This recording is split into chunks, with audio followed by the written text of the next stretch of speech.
Hello, here I am. My name is Francisco Castellanos, and I've been thinking about doing this for a while.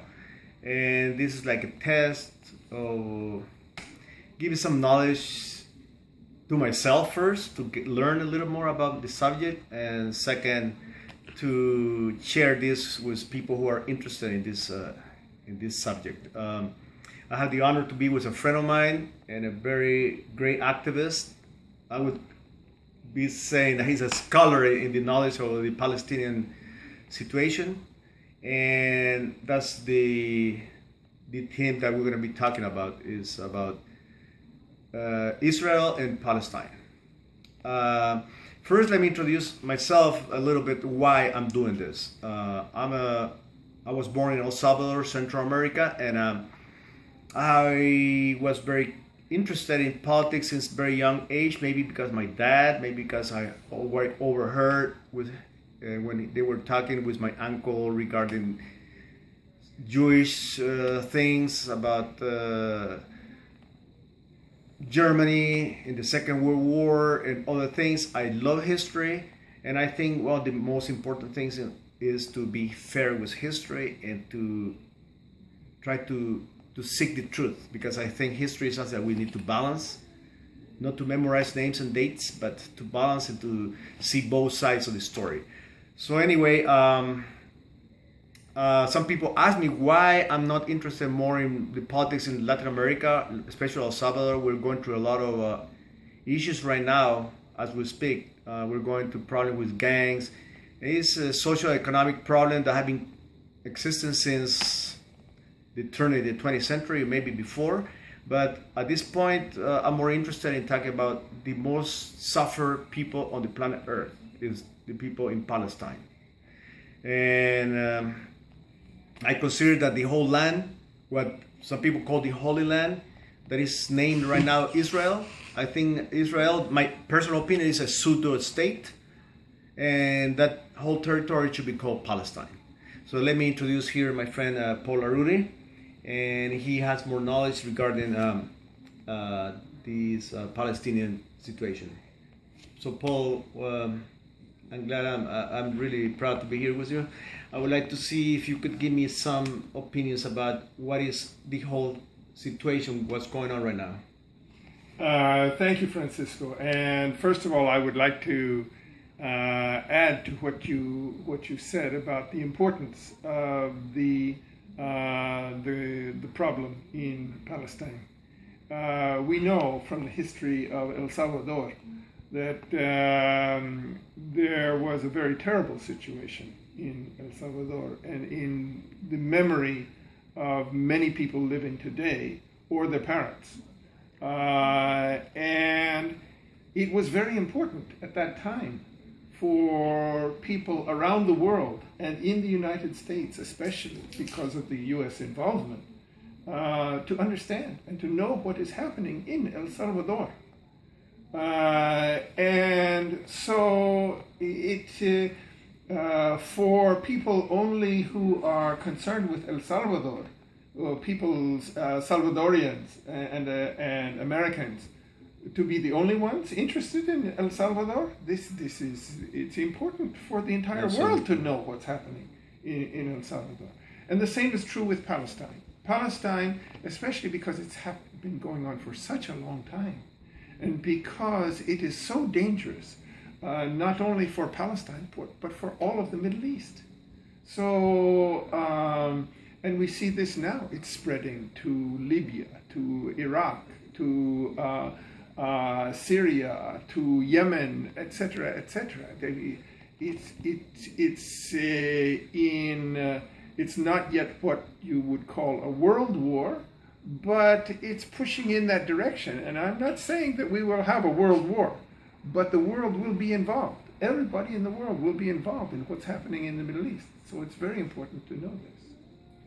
So what I can tell you about maybe the most important thing to know about the history of Palestine, now called Israel in most circles, is that less than 150 years ago, a group of Europeans decided that they wanted to take all the people in Palestine who were living there, remove them, and to replace them with immigrants, mainly from Europe. Don't you think that's a little like colonialism, like what happened exactly when Francisco Pizarro came to South America, to Cusco, and the colonialism? This is exactly the picture. Now, Pizarro and Cortés didn't necessarily have the idea of expelling the entire population or killing the entire population, but it had that result for many of the indigenous inhabitants of the Western Hemisphere. Indeed. In the case of Palestine, it had the intention from the beginning to expel or eliminate all or most of the inhabitants of Palestine and to replace them with a European population, which is what happened actually here. But that was the intention that they had in Palestine. And they succeeded, as we know, because most of the inhabitants of what's now called Israel are Jews who emigrated there from somewhere else. There were a very small number of Palestinian Jews who were not Zionists, who did not want to go there, who did not want to create a Jewish state. But they didn't leave also. They are still there. So this is at the root, and this movement to remove the indigenous population and to replace it with an immigrant population, this movement is called Zionism. And its purpose was to create the state of Israel, which fundamentally is a racist state. Why is it racist? Because it's for Jews.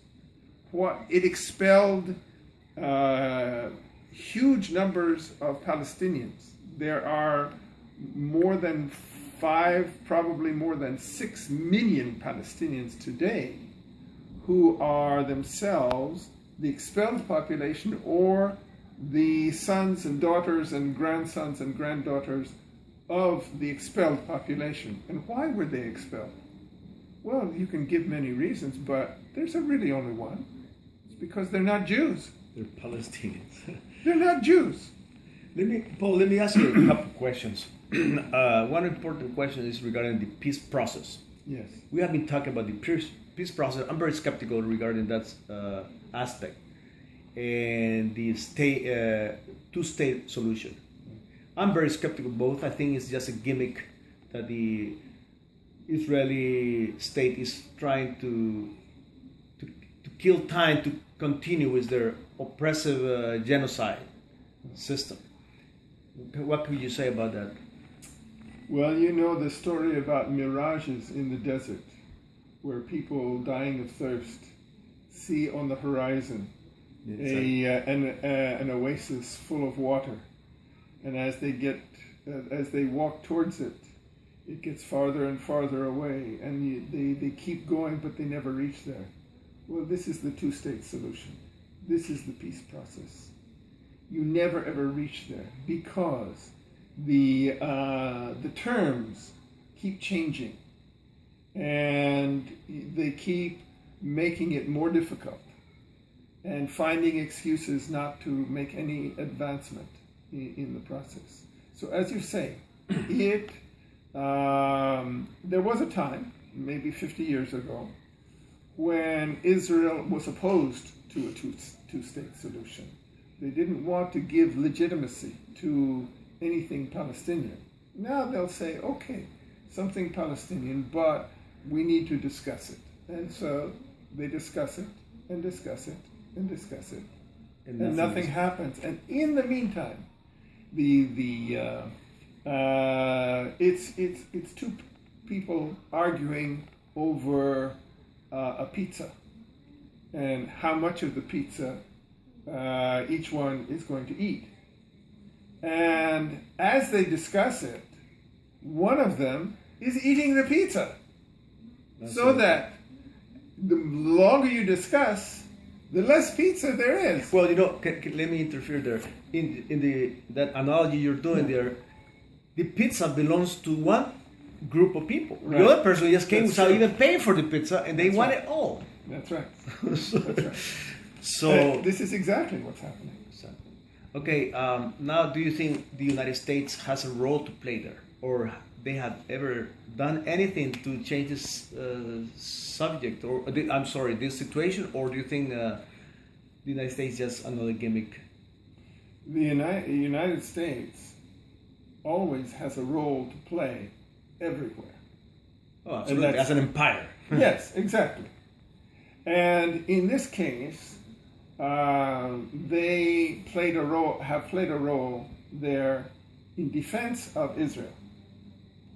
In other words, if there's a vote in the United Nations, for example, to stop Israel from occupying some territory, or to make demands of Israel to free Palestinians, or to break the embargo of the port of Gaza, or any of these things.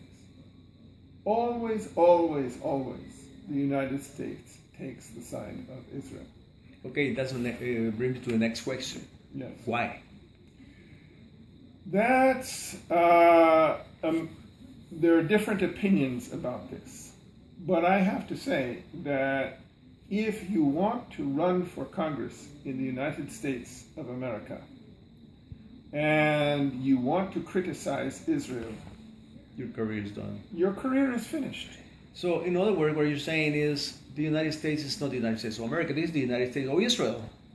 Because it's controlled by the Israeli lobby. There's a very AIPAC has so much power. I think it's the most powerful lobby in the United States. There's a very strange relationship between the United States and Israel that you don't find with any other country, with the possible exception, and it's not really a country, of the Cubans living in Florida for the most part. Oh, So with them, they have been an obstacle to developing normal relations with Cuba for a very long time. And it's because they are a domestic lobby with a lot of influence. Well, if the Cubans can create that kind of influence, then imagine what the supporters of Israel who are in the United States can do. In fact, they're much stronger.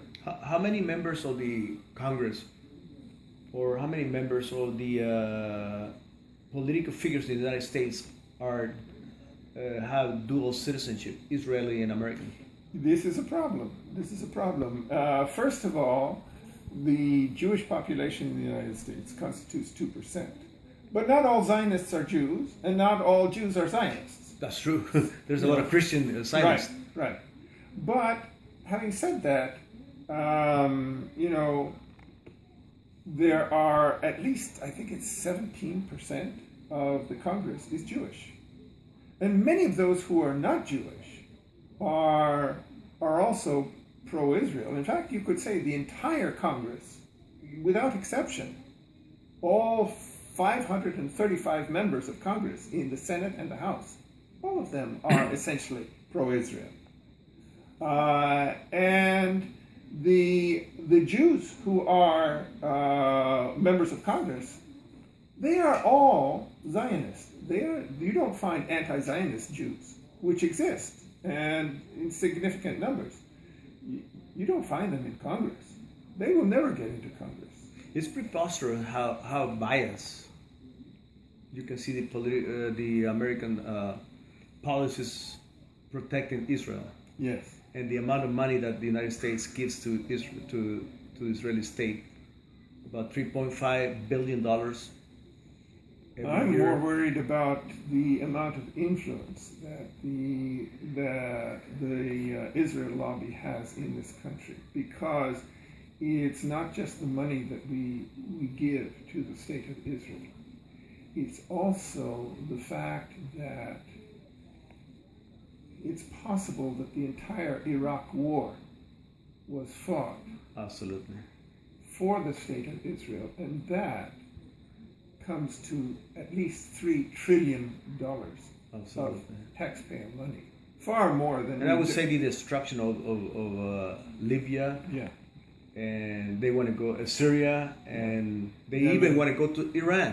Yes. Exactly. Everything is in favor of Israel. That's right. No, it doesn't help the United States, it helps Israel. As we speak, there are in Israel 58 members of Congress who have been elected for the first time to Congress.